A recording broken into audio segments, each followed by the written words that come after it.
Halo Indianers, dimanapun kalian berada, semoga hari ini kalian sehat selalu dan mengakak seperti biasanya. Kali ini Mimin akan menampilkan sebuah film yang sangat menegangkan, di mana film ini bercerita tentang seorang gadis yang terjebak di sebuah ruangan pengawet alias freezer bersuhu minus 20 derajat Celcius selama berjam-jam.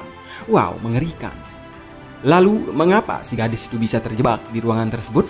Apakah ia berhasil diselamatkan atau menyelamatkan dirinya atau bahkan sebaliknya? Tanpa banyak cerita di awal, kita langsung saja cek alur ceritanya. Yo, let's go.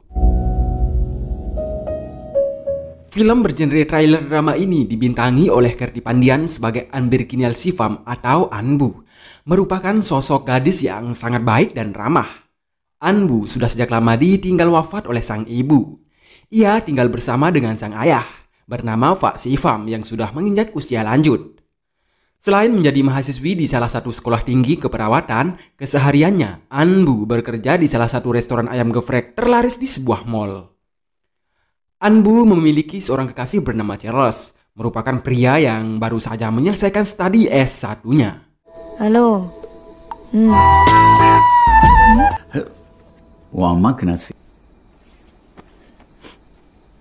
Malam itu Charles menyampaikan kabar gembira kepada Anbu. Ia diterima bekerja pada salah satu perusahaan di Hyderabad. Anbu yang mendengar kabar baik itu sangat gembira dan ia langsung meminta Charles menjemputnya di tempat kerja. சரி இரு நான் வரேன். மிஷனுக்கு ஒரு மணி நேரம் இவனே பேசிட்டான். ஏய் போல. மிஸ் பண்ணுவேன்.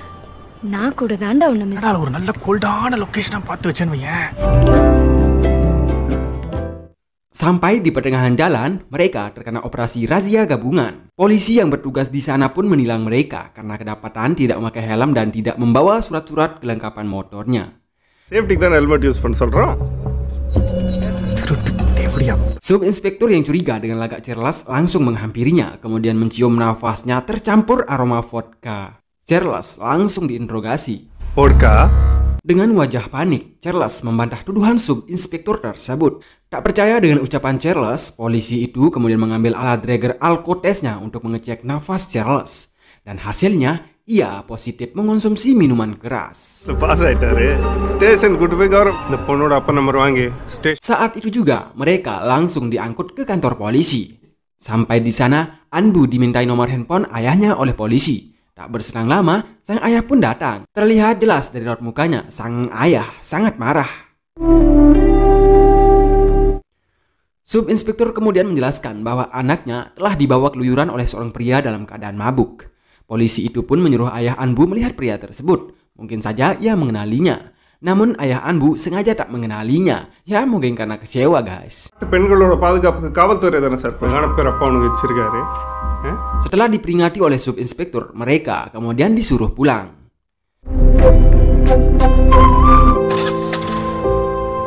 Sejak saat itu, sikap sang ayah yang mulanya sangat penyayang tiba-tiba bersikap dingin kepada Anbu. Bahkan menoleh saja, ayahnya tak sudi. Sang ayah yang sudah dikecewai oleh putrinya langsung mencarikannya tiket pesawat ke Kanada untuk melanjutkan sekolahnya di sana. Namun saat itu, pegawai travel itu tak bisa memenuhi keinginannya lantaran tiket sudah habis dan baru bisa dibeli kembali bulan depan. Next, saat di tempat kerja, Anbu dimarahi oleh bosnya lantaran daging ayam yang mereka stok di ruangan pendingin berserakan dan dirusaki oleh tikus. Anbu hanya bisa diam. Sementara Charles, sang kekasih terus menghubungi Anbu, namun nomornya tak bisa dihubungi. Akhirnya, ia pun memutuskan mencari Anbu ke tempat kerja dan sengaja menjadi pelanggan agar bisa bicara dengan Anbu. Namun di sana, Anbu tak menghiraukannya karena jika bosnya tahu, ia akan kena marah. Dan benar saja, seketika bosnya melihat mereka, di sana Anbu dimarahi habis-habisan karena dianggap tidak profesional dalam bekerja. Charles yang geram melihat sikap bos itu kepada Anbu, langsung sengaja menyamar menjadi pembeli dan ia langsung membentak bos tersebut. Apakah ini cara kamu memperlakukan staf kamu saat pelanggan memesan makanan? Si bos pun terdiam dan langsung pergi. One Coke, one French fries.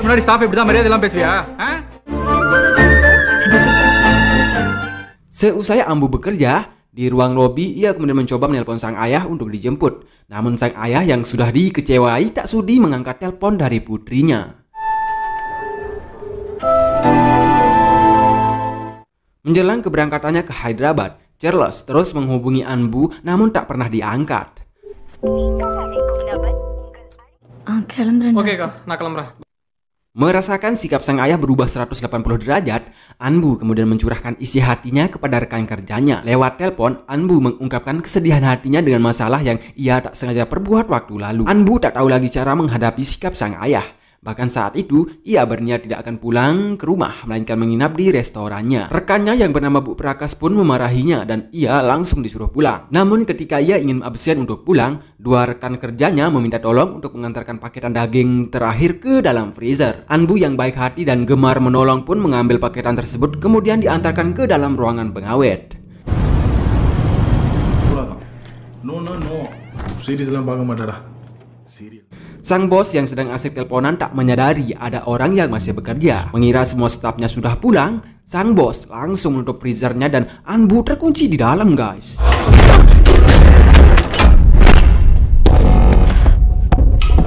Anbu baru tersadar dirinya terkurung di dalam freezer setelah bosnya mematikan semua lampu. Ia pun berteriak, namun apa daya, posisi bosnya yang sudah terlalu jauh tak mendengar apa-apa.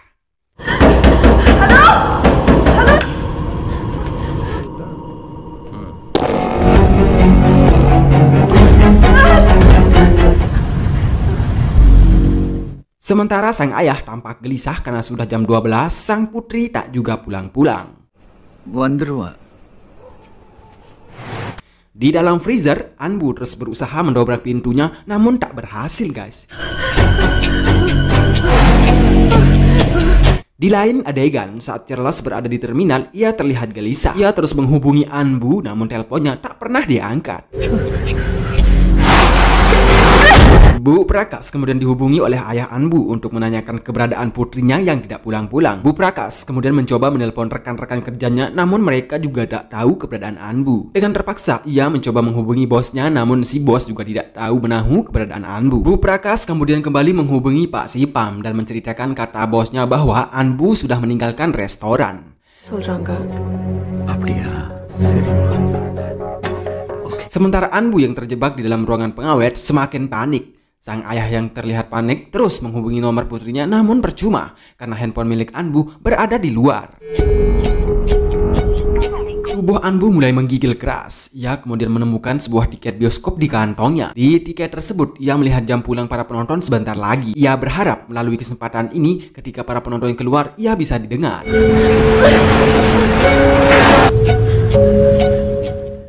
Dan ketika waktunya pulang, Anbu berusaha sekuat tenaga memukul pintunya sambil berteriak minta tolong. Namun tak ada yang mendengar teriakannya, guys.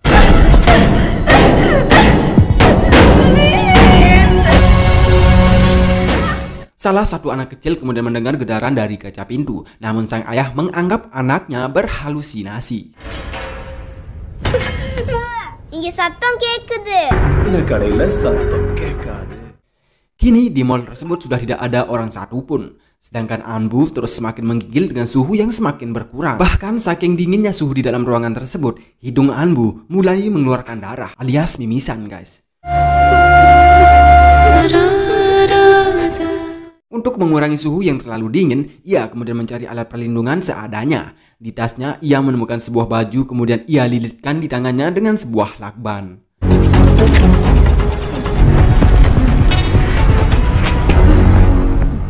Tak cuma itu, Anbu terus berusaha mengurangi suhu di ruangan itu dengan memanfaatkan kardus-kardus paketan untuk menutup kipas freezernya. Namun tubuh Anbu semakin menggigil hebat hingga tangga yang ia gunakan ikut bergerak dan membuat dirinya harus terjatuh. Rak yang berada di depannya pun ikut terjatuh dan menimpa mata kakinya, guys. Wow, sakit banget sih.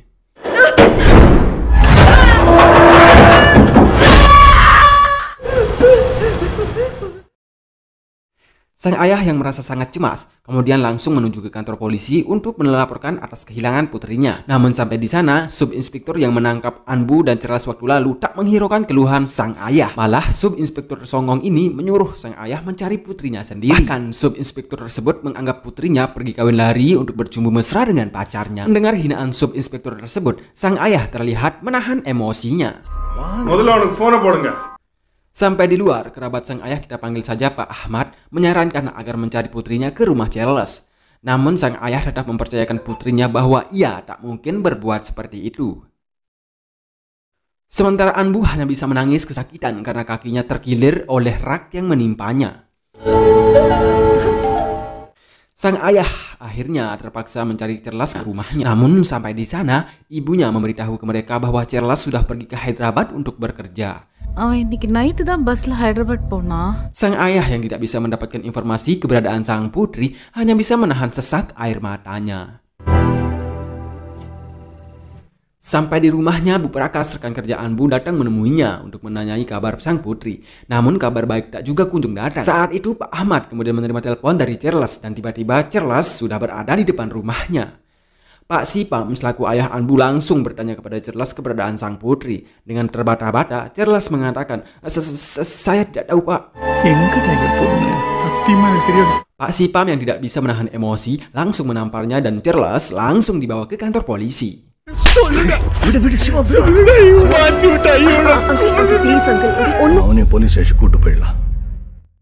Sampai di sana, salah satu anggota polisi kemudian mencoba menghubungi subinspekturnya untuk menindaklanjuti kasus secepatnya. Namun subinspektur songong itu malah mengabaikannya. Pak Sipam kemudian memohon agar laporannya segera ditindaklanjuti. Namun subinspektur tersebut kembali menyuruhnya untuk mencari putrinya sendiri.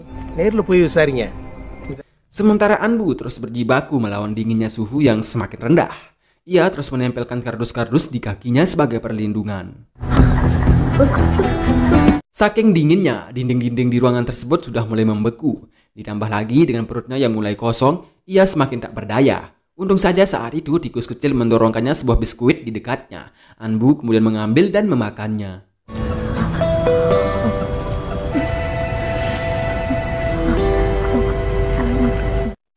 Setelah merasa ada tenaga, Anbu berusaha membuka penutup kipas freezernya dengan sebuah tongkat besi agar dengan mudah ia bisa menghentikan putarannya. Setelah berhasil membuka penutup kipasnya, Anbu mencoba untuk menghentikan lajunya namun tak berhasil, malah ia sendiri harus terpelanting. Setelah berbagai upaya yang dilakukan mengelilingi sudut-sudut kota mencari kesana kemari, namun sang ayah tak juga dapat informasi. Dan saat itu subinspektur tersebut menghubungi mereka dan mereka langsung bergegas ke kantor polisi. Di lain sisi, Anbu hanya bisa duduk sambil menggigil ditemani oleh tikus kecilnya.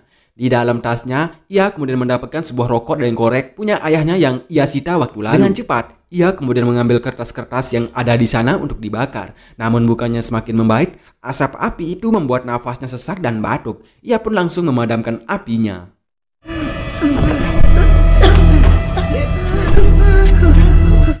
Dari potongan kardus yang bergambar sebuah bangunan di tengah salju, Anbu kemudian mendapatkan ide. Ia segera menyusun paketan-paketan daging tersebut dan membuat celah-celah di tengahnya sebagai tempat perlindungan dari suhu yang semakin menurun.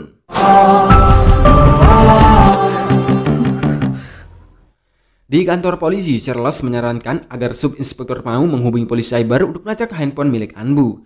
Bukannya menerima saran, subinspektur tersebut mengambil handphone milik Charles dan menuduh Charles lah yang telah menyembunyikan Anbu. Sambil berdiri, subinspektur bodoh itu terus memaksa Charles untuk mengakui semuanya. Namun Charles sendiri terus membantah tuduhan yang dilemparkan. Bahkan di sana, subinspektur itu menampar Charles sambil menghinanya telah berbuat tidak senonoh dengan Anbu. Pak Sipam yang tidak tahan dengan sikap subinspektur yang menghina moral putrinya langsung naik pitam. Dan seketika membuat subinspektur itu ketakutan.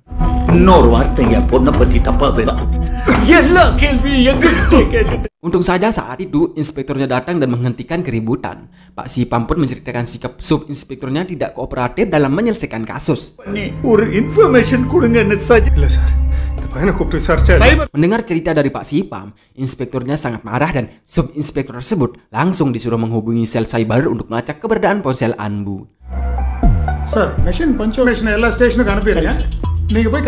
Next, petugas sel cyber langsung melacak keberadaan handphone milik Anbu. Namun ketika selangkah lagi ia menemukan lokasinya, sang ayah terus-terusan menelpon Anbu hingga HP itu terjatuh karena getaran nada deringnya. Petugas itu pun tak bisa menemukan lokasinya guys karena HP-nya mati. Salah satu rekannya kemudian meminta lokasi terakhir handphone tersebut hidup. Tak berselang lama, handphone milik subinspektur menerima telepon dari sel cyber. Salah satu anggotanya kemudian segera memanggilnya. Setelah diberikan lokasi terakhir oleh petugas sel cyber, bukannya langsung mengirim informasi tersebut ke inspekturnya, Subinspektur Rapi malah menyetel lagu sambil duduk santai. Wah, parah sih. Sementara Pak Sipam dan polisi yang lainnya terus menyisiri area depan mall untuk mencari jejak Anbu. Sedangkan Anbu yang masih terjebak terus berusaha menghentikan laju kipas freezernya hingga akhirnya ia berhasil menghentikannya.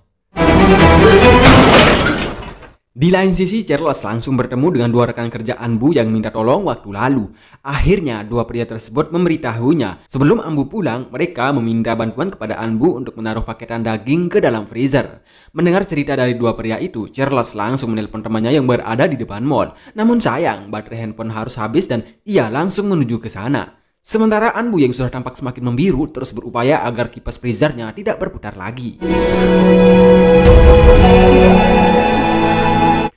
Di kantor polisi, salah satu anggota terus membujuk Subinspektur Rapi agar segera mengirim informasi yang dikirim dari sel cyber ke Pak Inspektur. Namun, Subinspektur idiot itu dengan santai tak menghiraukannya. Tak tahan dengan sikap inspekturnya, anggota polisi itu, kita panggil saja Pak Raman, sengaja mengkodekan salah satu tahanan di sana untuk memancing keributan agar ia bisa mengambil handphone milik Subinspektur tersebut kemudian memberikan infonya ke inspekturnya. Dan benar, salah satu tahanan itu memukul teman sekamarnya. Subinspektur Rapi yang melihat hal itu langsung masuk ke sel dan menyiksanya.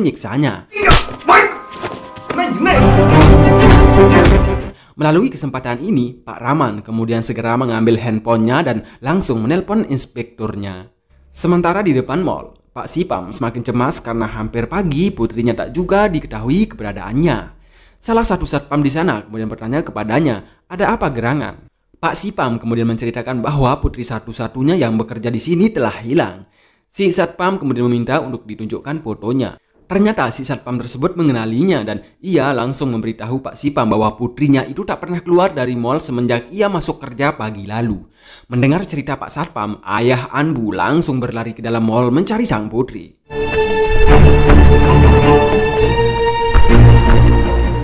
Sementara Anbu sudah semakin tak berdaya, ia terus berjuang melawan dinginnya suhu di dalam ruangan tersebut. Sampai akhirnya ia menemukan sebuah lubang saluran pipa besi, kemudian ia bentur-benturkan dengan nampan besi di tangannya.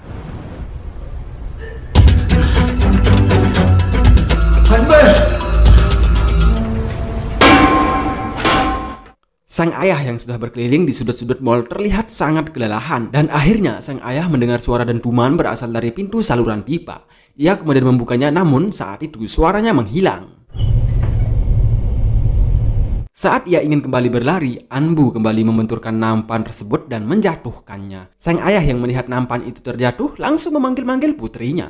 Namun mau gimana lagi guys, mulut Anbu sudah keluh dengan suhu di ruangan tersebut. Dalam waktu bersamaan, Charles dan sang ayah langsung berlari ke lantai atas menuju restoran tempat Anbu bekerja. Sementara di ruangan freezer, suhunya sudah menembus minus 20 derajat. Tentunya membuat peredaran darah Anbu terhenti. Seketika ia jatuh pingsan.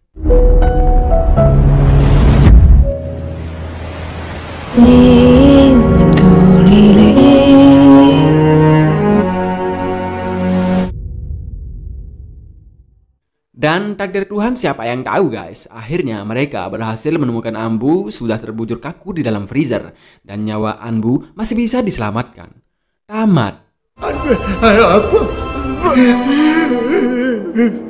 Jadi kesimpulan filmnya, akhirnya sang ayah pun merestui hubungan mereka meskipun beda agama. Dan si Subinspektur Rapi diturunkan jabatan dan pangkatnya guys, dan digantikan oleh Pak Raman. Pelajaran yang bisa diambil dari kisah ini, yang pertama, dari peran Pak Sipam, diamnya, marahnya seorang ayah bukan berarti mereka tidak mencintai kita, melainkan diamnya adalah tanda mereka sangat menyayangi kita. Yang kedua, dari peran Anbu, sesulit apapun keadaan, tetaplah berjuang melawan kenyataan hingga detak jantung terakhir. Yang ketiga, dan yang ketiga dari polisi, sudah jelas ya, polisi India itu selalu menjadi antagonis, ya silahkan kalian nilai sendirilah. Terima kasih dan sampai jumpa di alur cerita berikutnya.